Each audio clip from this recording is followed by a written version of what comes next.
We're going to have our first panel discussion of the conference. And I'm going to invite forward Greg now. Greg, we all know, or I would say everyone in this space knows, Greg is a good friend of mine, heavily a part of Holy Trinity in starting that up, and also the co-founder of Rubicon. He's just written his second book called Broken. He won't publicize this, but I'm going to, because I'm on commission. But I'm delighted to say he's going to facilitate this discussion. And so can you please give Greg a round of applause as he comes forward first, and he'll invite everyone else forward. Thank you very much, Greg. No problem. Are you having a good day so far? Some amazing communicators today, and I'm always really blown away just by the level of engagement in so many different spheres and by so many of you. So thank you very much for the inspiration that you bring to me, genuinely. David's photographs to Dr. Duffy's work in psychiatry. It's just phenomenal. It's phenomenal. Rob said this at the start of the day. He said that the church we love is falling apart, or at least it's being rattled on many levels. I think the interesting thing for me about rattles is that in the hand of a baby, it's adorable. On the end of a snake, terrifying. I guess it just depends on who's holding the rattle and what the intention of that rattle is. Our church, the church we love, is falling apart, or at least it's being rattled. And one of the cultural, spiritual, political, emotional, physical rattlings of our day to this day, and this month and this year, over the last decade, and for some, over the last 50 years, has been this debate on human sexuality. It has become highlighted in our discussions as a nation, and in the press, and in each one of our homes, in the form of the referendum on same-sex marriage, and also the results of the referendum, which are being carried through and passed this week, with those same-sex attracted being able to marry in Ireland for the first time. There's been a huge discussion from various people on this debate. And the purpose of this panel we're going to hear from now is to hear directly from those people in the center of that very conversation. So together we want to look at what it is to be a people of faith that values and cares for one another for all the different sides of this conversation. And to ask the panelists, is this at odds where we ended up now? Is this at odds with our faith? Or is this part of our faith journey? So with hearts full of care, respect, and a pursuit of unity, together we're going to look at this conversation and delve in and try to find the wisdom within all this tension in our nation. Following this panel, we're going to have a table discussion for about 10-15 minutes. Then we're going to come back for another conversation on Q&A with the panelists. So hold your questions till after your table discussion, and then we'll come back and do a Q&A with the panelists for another 10-15 minutes following that. So without further ado, let me introduce to you the panelists. Please put your hands together for Britt O'Brien, the Irish Times columnist and teacher.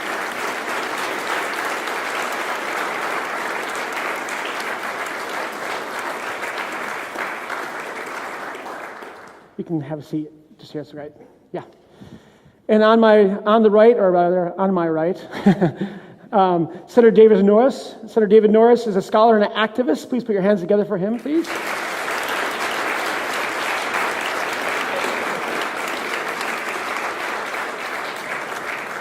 Next, we have the Executive Director of Evangelical Alliance Ireland, Nick Park.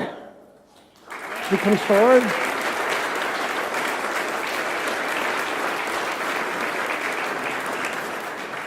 And finally, we have our keynote speaker joining us all the way from America, Mr. Scott Sauls.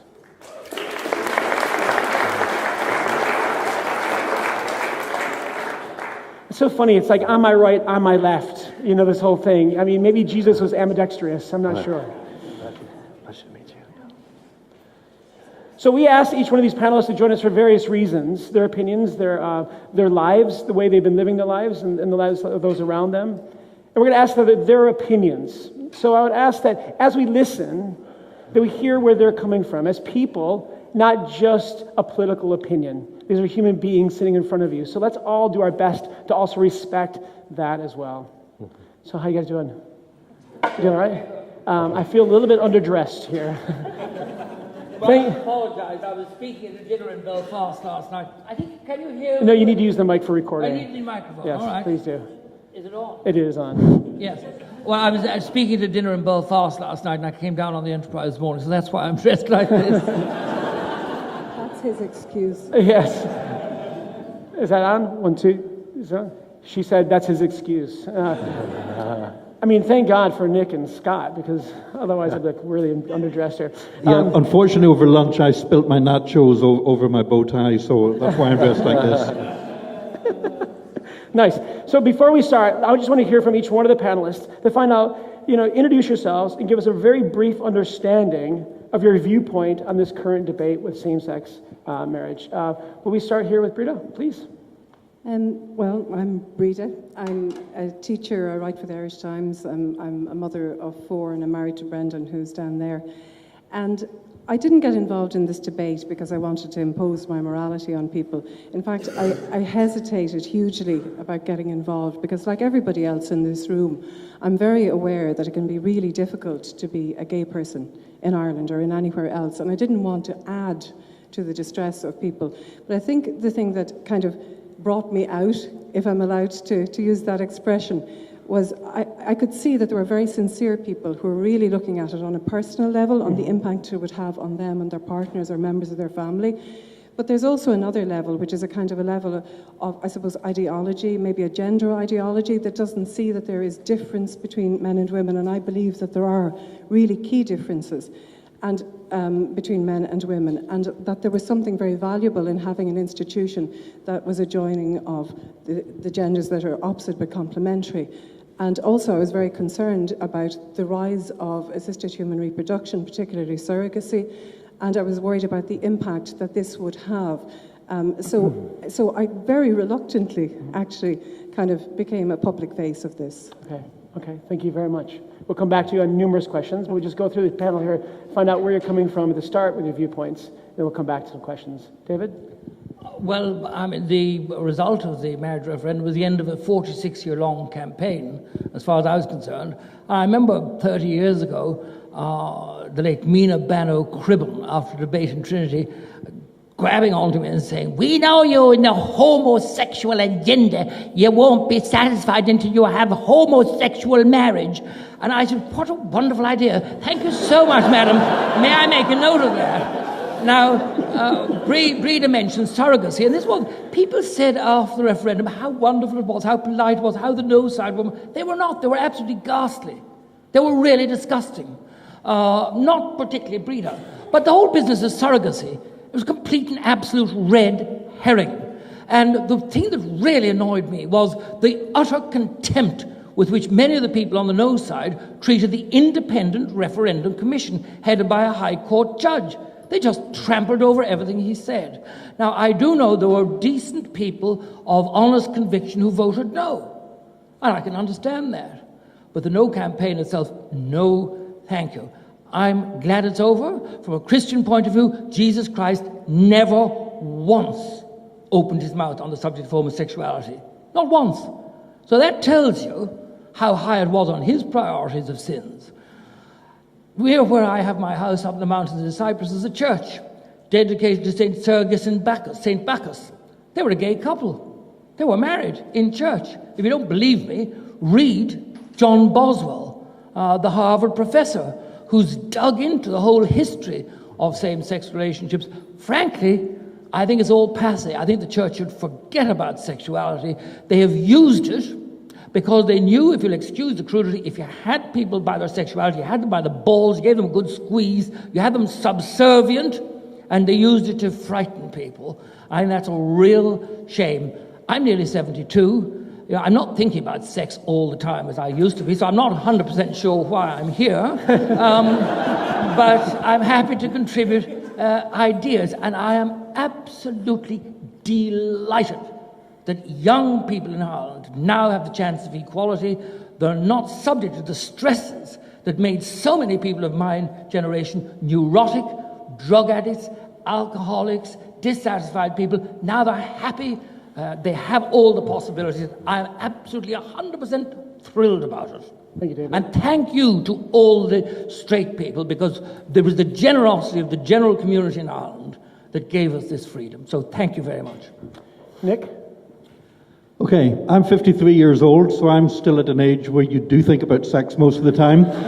But as a leader of an evangelical organization and also the father of a daughter who is living with a female partner and was an activist on the yes side, I actually felt that both sides during the referendum debate at times demonized one another, and I found the whole debate from both sides quite toxic. What we did in Evangelical Alliance was we put forward that for us, our biblical understanding was that marriage is between one man and one woman in the sight of one God for one lifetime. We were part of the no side, more so because we felt that Evangelical Alliance had actually argued previously and supported the introduction of civil partnerships. And we don't want to enforce our views, our religious views, on non-believers. However, we put forward the opinion that actually the state should not be regulating marriage at all. That if marriage really is, as Enda Kenny says, the right of two people to say, I do, or simply to choose who you love, I fail to see why the government gets involved in that issue at all. The government is supposed to look after taxation and good government, not legislate for romantic love. And I don't actually believe it's the business of the government what two consenting adults get up to in their bedroom. Okay. So we took a biblically conservative view, what we really tried to do, and we released a book called Who Owns Marriage, in which we tried to use the whole debate as an opportunity to open up dialogue between people of different viewpoints. So we had Michael Nugent of Atheist Ireland contributed, we had Brian Finnegan of Dublin Gay Community News, and we tried to get people talking to one another, because during the referendum campaign there was a lot of people talking past one another, not a lot of talking to one another, and very little listening to one another. Okay. Thank you, Nick. Scott, being from the States, I know you're coming from a different perspective, but I think that a lot of times wisdom and statistics can flow west or east in your case. So I'd love to hear more about it. I thought I was just up here to be an observer. Okay, of this yeah, that's fine fine. conversation. Yeah, that's good. I really do feel like I have a lot less to contribute than the people here who are so invested clearly in this discussion, and it's very personal for all of us. Again, I think that if there's anything I would want to add to this discussion, both in my own context in the United States, where the Supreme Court has just issued a very similar decision as the Irish people have recently, is to, I feel like my first responsibility is to Christians. It's not my job to preach to the culture. It's my job to persuade people who already believe in Jesus and in the way of Jesus to follow him in the way that he wants to be followed. And that is that we be a people who are full of two things, full of grace and full of truth. We don't sideline our convictions. We don't sideline certain aspects of what their scriptures say because they're not culturally popular, or because they don't resonate with the way that we feel or the way that we would wish that the scripture would speak. We have to take the scriptures for what they say. And part of that means behaving and acting and relating with complete civility and love toward those who fall on the other side of this discussion than we do. The more conservative I am about the scriptures, in other words, the more I take the scriptures for what they say, and the more committed I am to have my whole life and worldview shaped by what the Old and New Testaments say. And that is my determining factor for what constitutes truth. The more conservative I am about the Bible, the more liberal and progressive I will be in the way that I love people and relate to people who don't agree with me on the scriptures. Yeah. And so that's what I would hope to contribute to this conversation, whether it be in my own context or in any other context into which I'm generously invited like this one. Thank you, Scott. The difficult thing, I think, is that we as church are falling in one or two or many different places, aren't we? Theologically, some believe that same-sex marriage is fine. Theologically, other people believe it's not. It's caused a division within the church, both traditional and as well as kind of free evangelical churches as well. And you represent those kind of different churches as well. How does the church move forward now? This is law. This is our reality. So as a church, how do we move forward in a way that is inclusive but also true to what they believe? So if you believe that it's a conservative issue and it shouldn't be, how do you move forward? If you believe it's a liberal issue and we think that same-sex marriage should be allowed, how do you move forward? So the question is this: how do we move forward as a church? Where do we go from here? Would you like to tackle this, any of you? No. Brita, go ahead. I think, contrary, I come from the Roman Catholic tradition. It wasn't particularly my motivation for being involved, because there are a number of issues that I'm publicly involved in that I know, if God forbid, I lost my faith in the morning, I would still be involved in. But obviously, I'm shaped by what I believe. But contrary to the image of the Roman Catholic Church, I've never heard a sermon on sex, ever. In a church, ever, on any form of sexuality whatsoever. It might be mentioned in passing, but and I also don't think that the Catholic Church, at one stage, it kind of had a de facto kind of community, in that there was a kind of, you're Irish, you're Catholic, all that bad stuff. And, the kind of the Holy Trinity was kind of, the GAA, the church and the local school or whatever. But I think that the first thing we need to do is to really go back to basics. We need to build communities where people feel welcome and where people feel that they are loved and they are cared for. And so the kind of thing that you're doing here today, I think, is immensely valuable. Mm-hmm. I think it's really, really valuable. And I was at another event this morning, which was a women's breakfast. And I think that kind of thing, where people get together and they chat at the small tables and so on, I think that's really, really important. I have pupils who are gay, and one of them was a member of my church, and she stopped attending because she didn't feel welcome. And that broke my heart. Now, she is very welcome in my mind, and I know in the minds of the pastors that she is, but she didn't feel that. So what point is there in, unless she feels that welcome? Right. So I think that's where we need to go back to a very, very basic level of actually living Christianity in our communities, and to maybe to forgive each other as well. To kind of to have an open heart and to be willing to accept the bona fides of other people, that people were involved for very good reasons and for very sincere reasons on both sides, and to have that openness, I think.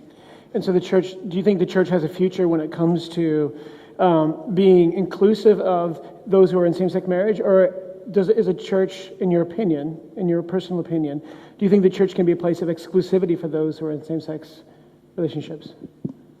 Well, in my opinion, I think the church there is an understanding of marriage which is about the genders and the complementarity of the genders, and it is about children, but not exclusively so. It's obviously about love and bonding and commitment and all of that stuff as well. But I think that the two are not mutually exclusive. You can hold something without excluding others. You can hold something to be true without, beating people around the head with it, and without being, sort of shaming people. Like something that's come up in debates was, about people who are ministers of the Eucharist in the Roman Catholic Church and people who are gay being asked to step aside.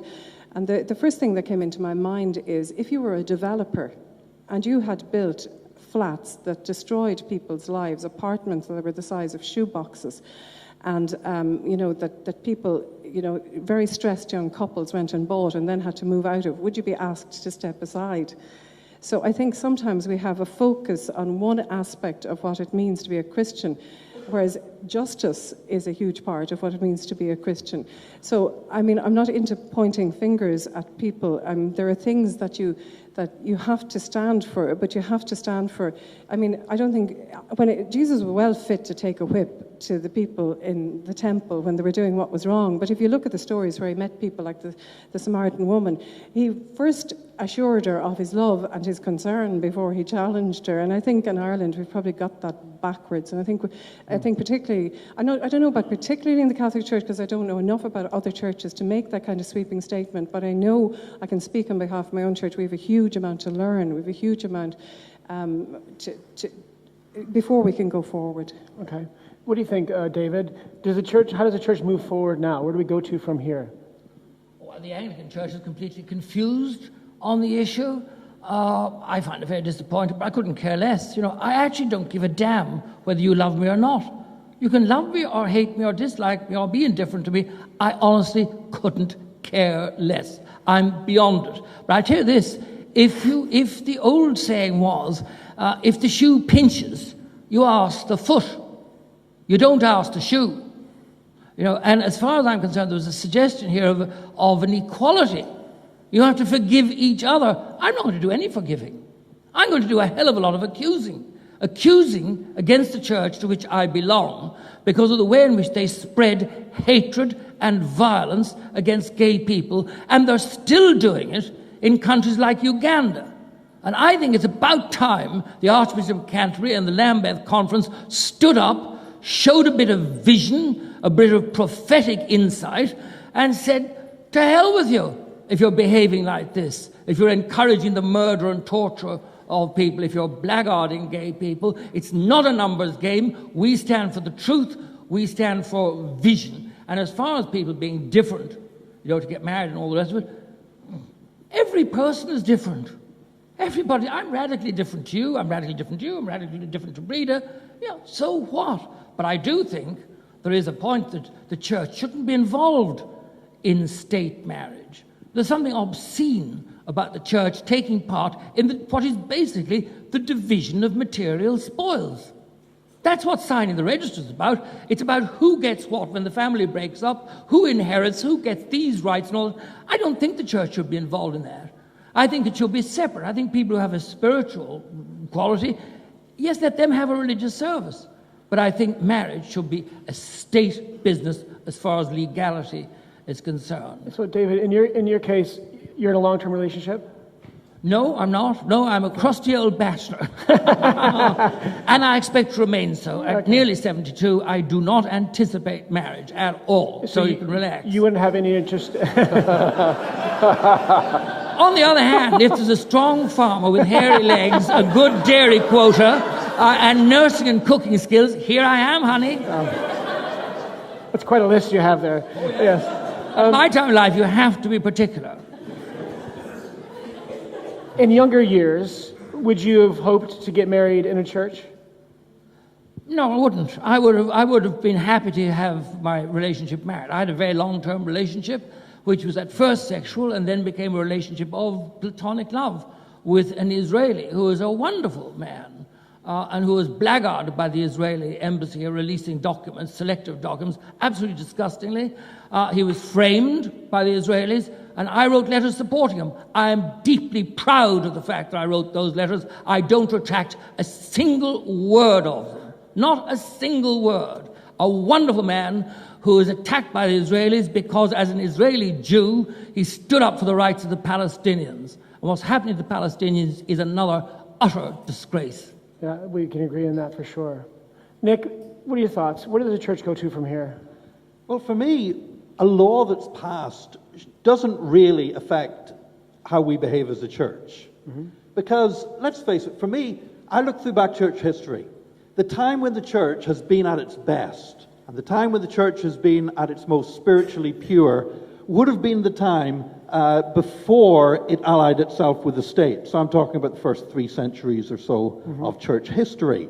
Now, that was a time whenever the church was full of power, and the church was a persecuted minority that was prepared to die for their faith in Jesus Christ. Later on, the church became a persecuting majority that was prepared to kill other people because of their faith in Christ.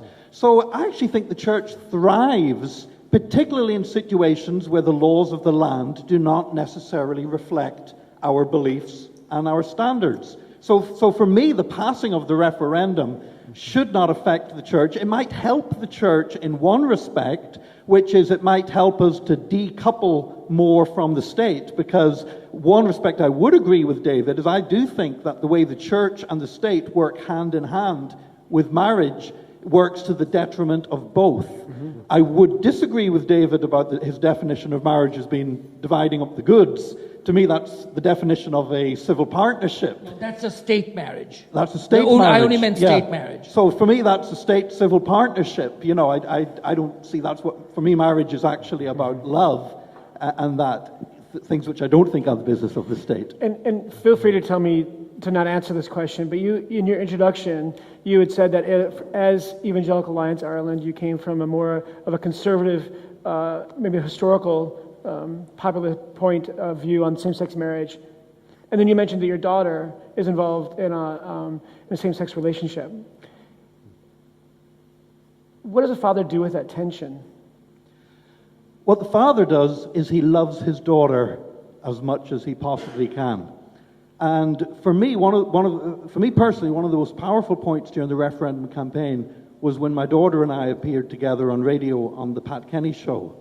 And we talked about how we had these deeply different ideals and ideas of how this campaign was going to go, but we were able to express the fact that we deeply loved one another. And for me, that was very important. I actually had a tweet sent to me from somebody afterwards, a gay man who had actually been reduced to tears the previous night by some of the things that were being said in a debate that he had listened to.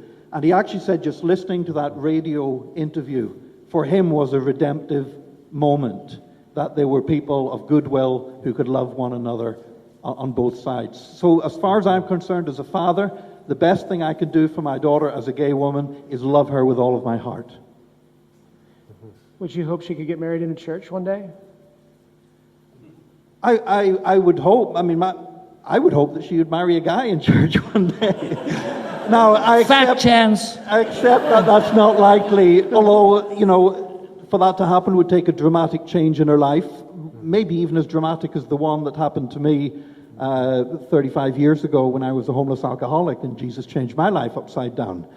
However, I've been asked, and I was asked during the campaign, well, what will you do if your daughter now marries her girlfriend?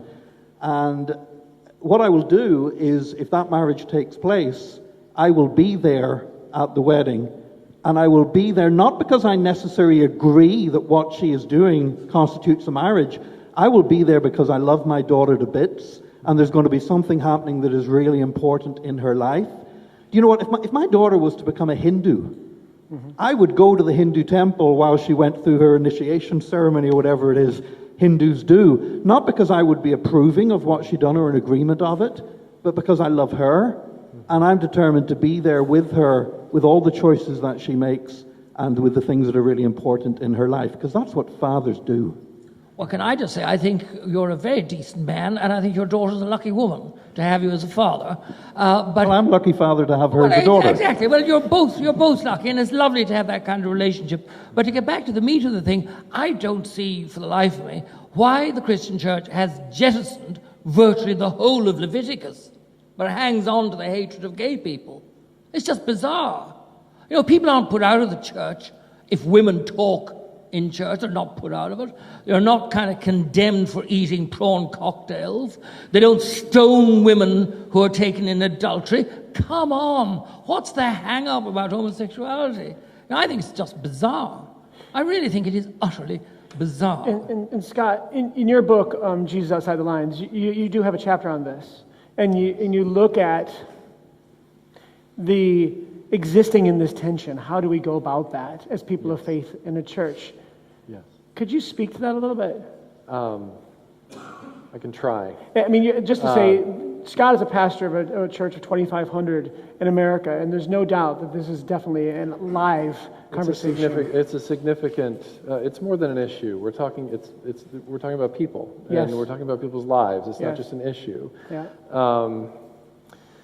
And it's very delicate and complex because you have, particularly for those like the Reverend and myself, who maintain an historical understanding and interpretation of Scripture on this issue, not because that's what we want. In many ways, my job would be infinitely easier if I could say, okay, Scripture, forget about it. But I can't do that. And you know, if you do it about women taken in adultery. Well, I understand, and I agree. I'm not going to throw stones at a woman taking in adultery. But the conversation that I had with a man in our church, a gay man, a couple of years ago, was really defining, I think, for both of us, because he's a dear friend. He remains a dear friend. We're in communication regularly. I see him virtually every time I go back to New York to visit. I see him. He's in a relationship with a man, and there was this point of tension that our conversations reached, where he just said, "I don't understand how anybody would expect me to walk away from the love of my life." And I said, the only way I can try to sympathize with that is to think about what it would be like to walk away from my wife, and I can't fathom that. And so there's great sympathy and sadness for me, but it dawned on me as well in the middle of that conversation that for me to, in light of how I read the Scriptures, for me to abandon my understanding of the Scriptures would be for me to walk away from the love of my life. Because I'm bound to what I understand Jesus to be saying in the Scriptures, not only with his own voice, but through the voices of the prophets and through the apostles and so on. It's a fairly strong testimony on the nature and definition of marriage, with no positive references at all to anything outside of the male-female lifelong union. And so there's a tension point in me where it's really a test of discipleship for me. Do I really follow Jesus when something that's presented, as I see it so clearly in the Scriptures, is offensive to me? Because there are many gay men and women that I love dearly, that are friends, that I'm in relationship with. I sense that they love me as much as I sense that I sense that they sense that I love them as much as I sense they love me. And yet there's this tension, and so I think what it boils down to, and I think the senator said this a moment ago, it may have been at the table, it may not have been up here, about the importance, or maybe it was you, Brita, about talking to each other instead of just talking about each other.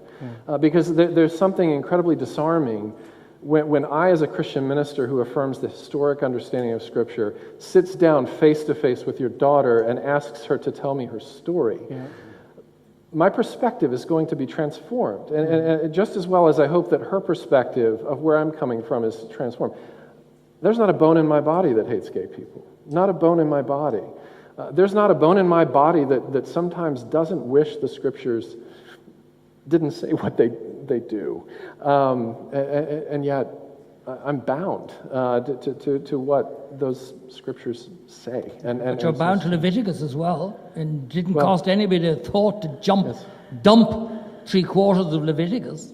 David, in all fairness, I don't think there's probably anyone here would form their views on homosexuality on what Leviticus says.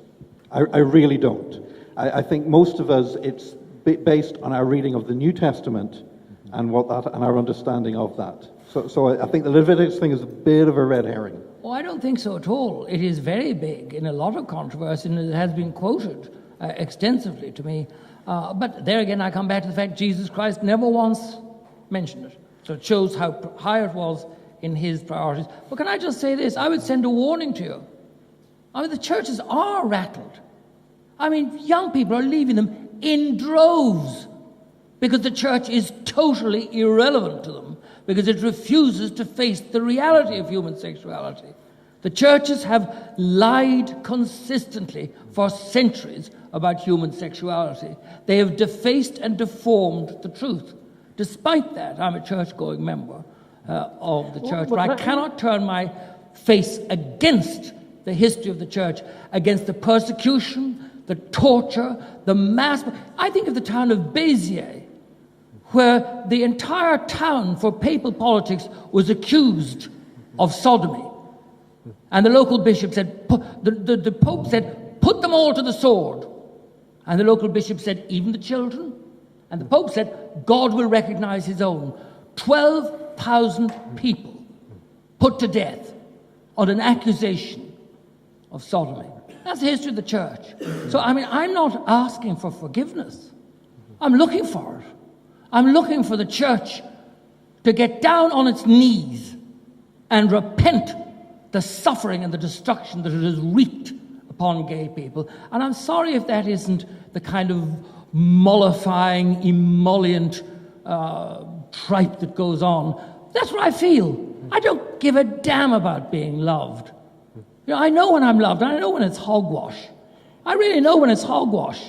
And I've been drowning in hogwash for 72 years, and I've come up from air, and I don't give a fish's tit for all this loveology that's going on. So, fish's tits aside, David, I'm just curious. Why do you still go to church? I mean, why is faith still important to you? I go to church because I believe in God. I believe in the Christian religion. I go to communion every Sunday, and I say, like the Roman Catholic prayer, Jesus be with me now and at the hour of my death. Amen. That's the most important thing, because we're finite beings. We have a sell-by date, and life goes like that. And then you're confronted with the mystery of death. And that, I think, is where faith comes in. Sexuality, what the hell is it all about? You know, it doesn't mean all that much, for God's sake. And people should just get over it. Forget about it. Don't be agonizing about what's happening in somebody else's trousers or in their bed or wherever. You know, forget about it. Don't worry, except for the abuse of people, the abuse of relationships, the abuse of power, the commercialization of sex. That's what I think is wrong. Okay. So yes. Yeah, so go ahead, may I Scott. chime in? I would want to say, Senator, that I personally side with you against violence of any kind and persecution of any kind perpetrated by the church. And so I would want to be the first to say that I stand with you on that. And live in the very real tension of holding to what I understand to be the biblical sexual ethic, while also being very adamantly and vocally against bullying, for instance, which is a big issue with particularly young gay people in the United States. I've spoken very loudly and publicly against that the church has no place in that except to side against the bullying behavior. And so I hope that's an acceptable tension to live inside of. The other thing that I wanted to mention as well is the importance on any issue of concern in the culture, that if the church is going to speak out against something, we have to have an answer, or at least a solution to what our position creates for people. For a gay person, for instance, the historical understanding of sexuality and the biblical understanding of sexuality creates an isolation and a loneliness and a sense of alienation and a sense of being other for somebody who has same-sex attraction, for instance.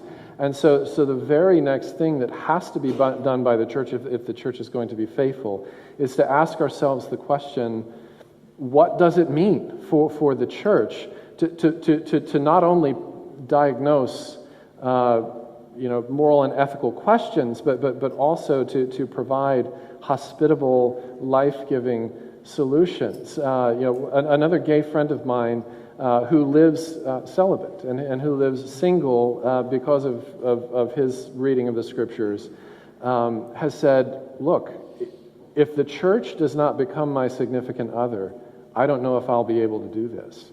I need, surrogate mothers and sisters and brothers and aunts and uncles and grandmothers and grandfathers. I need the church to be my family. in the same way that David and Jonathan were covenanted together with one another. I need that myself, or else I don't know if I can make this. And so the church has to also provide answers to the tension that our theology creates for people. We have to acknowledge that. We can't just say submit and deal with it. We can't do that. That's very unsympathetic and uncompassionate. God protect me from surrogate sisters and aunts and all the rest of that.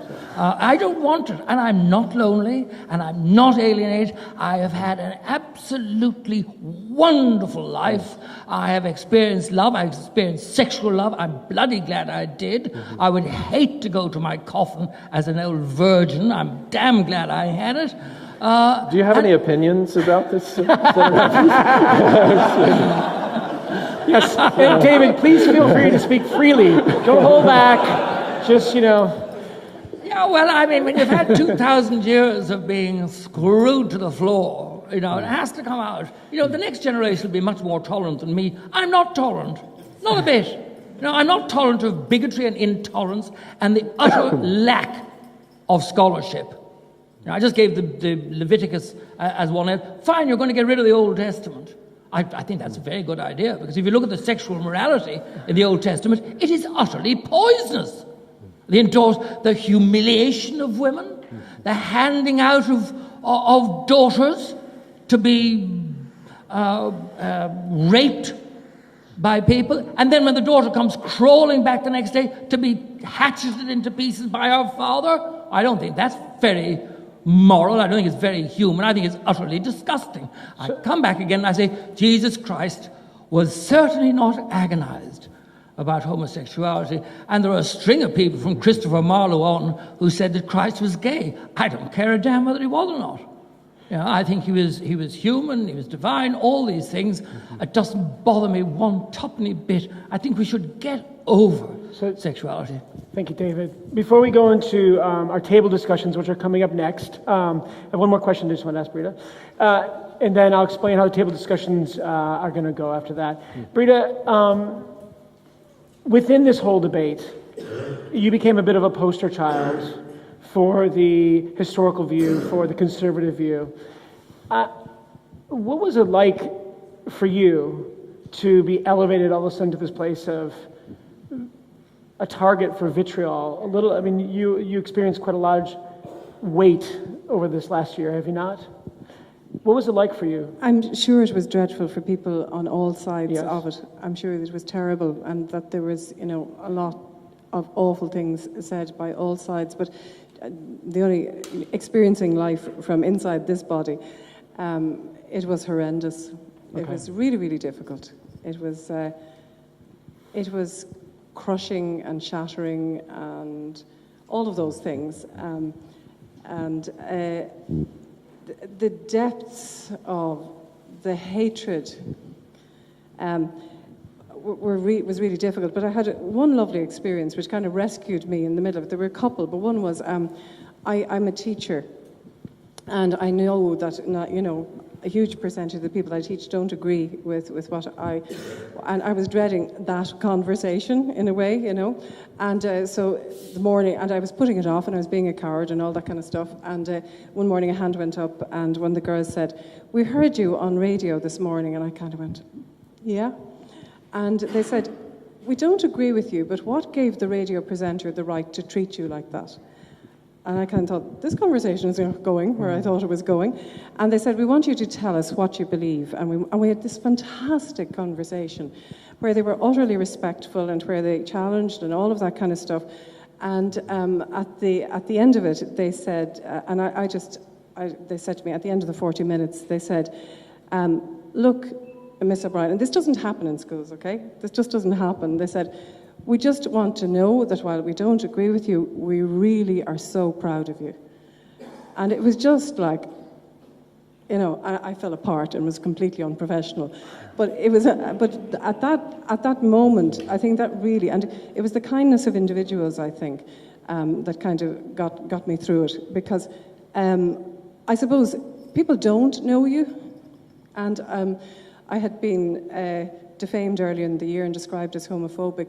And actually, my son met somebody prominent in the campaign at another programme who said to him off air, I know your mother has never said or done anything homophobic in her life. And my son said, oh, thank you.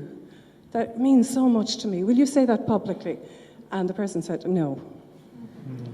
So there was a lot of that, but there were also the other moments. And, while I would hold this, I think, if I were Catholic or not, or Christian or not, my faith was also a great thing to hang on to. It was kind of like, I'm trying to do the best by my lights. So please guide my steps, and please let me not add to the hurt of anybody insofar as I can. And if I am hurting people, please forgive me and please teach me to do better. And so that was what got me through it, really. Thank you for your Can I just say on this, I hear people saying they're horrified, they're shocked, they're mutilated, they're terrified, all this kind of stuff. I've had 50 or 60 years of it. I know what it's like. I don't give a damn. I've been sentenced to death. I've been sentenced to death by the IRA for being gay 35 years ago. I've had death threats. I've had excrement put through my letterbox. I've had the most vitriol. I just think to myself, and these are the balanced, these are the normal people, and this is the way they behave. I got over it, So David, and as far as homophobia is concerned, there's a hell of a lot around of it, and I'm disgusted that RTE didn't go to court over that case. They should have gone to court. I would have given evidence for them. And it's very interesting, they coughed up 85,000 quid inside about 2 weeks. I have a libel action against them for them allowing a woman to say 5 times on RT radio that I advocated parents having sex with their own children. Try that for a start. And they haven't coughed up after 4.5 years. They're still fighting me in court, but I'll do them down. So, we're going to move into a table discussion in just a minute, and you can kill the mics behind me. It'd be great. Because I love you all.